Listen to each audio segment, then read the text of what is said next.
This is Italian Football Lover channel, my friends. Juventus won 1-0 against Roma. Moise Kean scored the goal of Juventus. I want to talk about the tactics and analysis of this game on my board. You can subscribe to my channel, watch my videos. Thank you very much. Let's start with the old tactics of this game.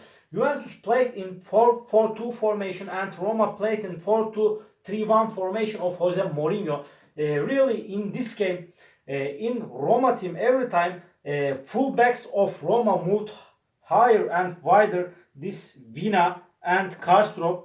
At the same time, this player Zaniolo and Mkhitaryan tucked inside and they forced the center backs of Juventus team together with Abraham, and Lorenzo Pellegrini supported the attacks and he got into the Juventus box in Roma attacks, and really front of the Roma defense line, Veretout played more offensively, he participated more attacks, and Cristante played more close to Roma defense line, and in Juventus attacks, Roma's formation turned into 4-4-2. Zaniolo came to right of to midfield and Mkhitaryan came back to left of the midfield. This player Abraham and Pellegrini played on the forward together, and they made press on center backs Bonucci and Chiellini together, Abraham and Pellegrini. But sometimes really Pellegrini came back to midfield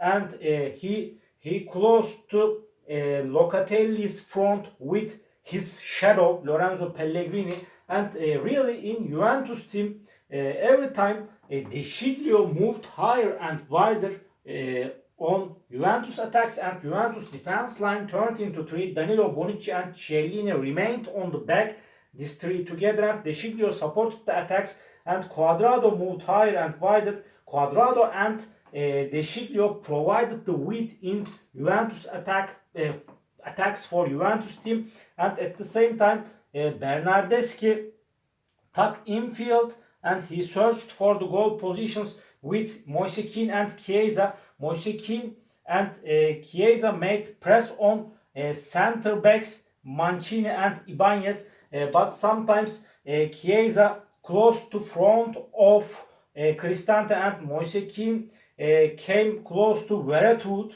like this, and at the same time Juventus team found the goal with Moise Kean. Again, De Sciglio moved higher and wider and he centered the ball into the penalty area, and before De Sciglio received the ball from Cuadrado, really Cuadrado's long cross pass from right to the left, De Sciglio centered the ball into the penalty area. Moise Kean scored the goal with his head, and really before in this goal Bentancur touched the ball with his head, and second touch from Moise Kean and he scored the goal. Really Roma won one penalty kick in the first half, but Veretout missed the penalty kick for Roma team, and Zaniolo was injured in the first half, and El Shaarawy replaced of him. After this substitution, really Mkhitaryan played on the right and El Shaarawy played on the left. Mkhitaryan played like this here, and El Shaarawy 92 number, El Shaarawy played on the left forward, but the first half has been finished 1-0. Really in the second half, really this game was a midfield struggle generally, and in the second half these two teams couldn't find so many goal positions, but in Roma attacks Juventus defense line turned into 5 and Juventus played in 5-3-2 formation. Cuadrado dropped deep and he came back to right.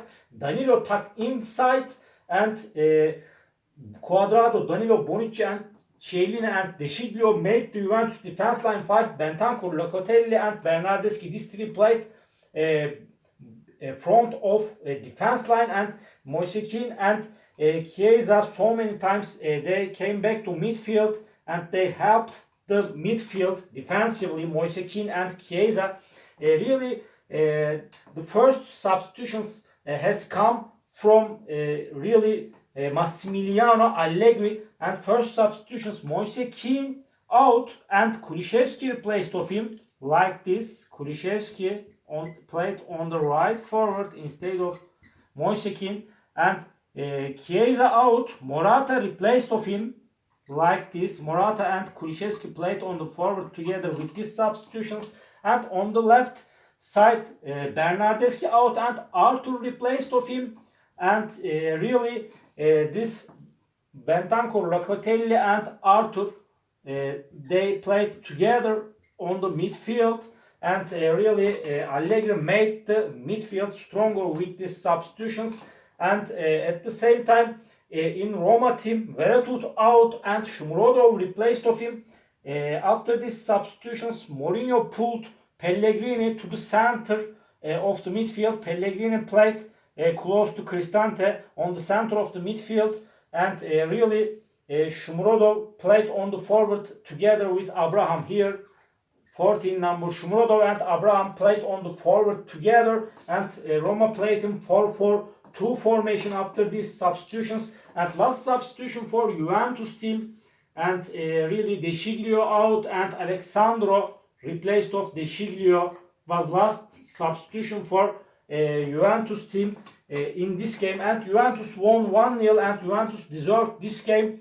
Really Juventus is going on so good. They are collecting the points under the management of Massimiliano Allegri.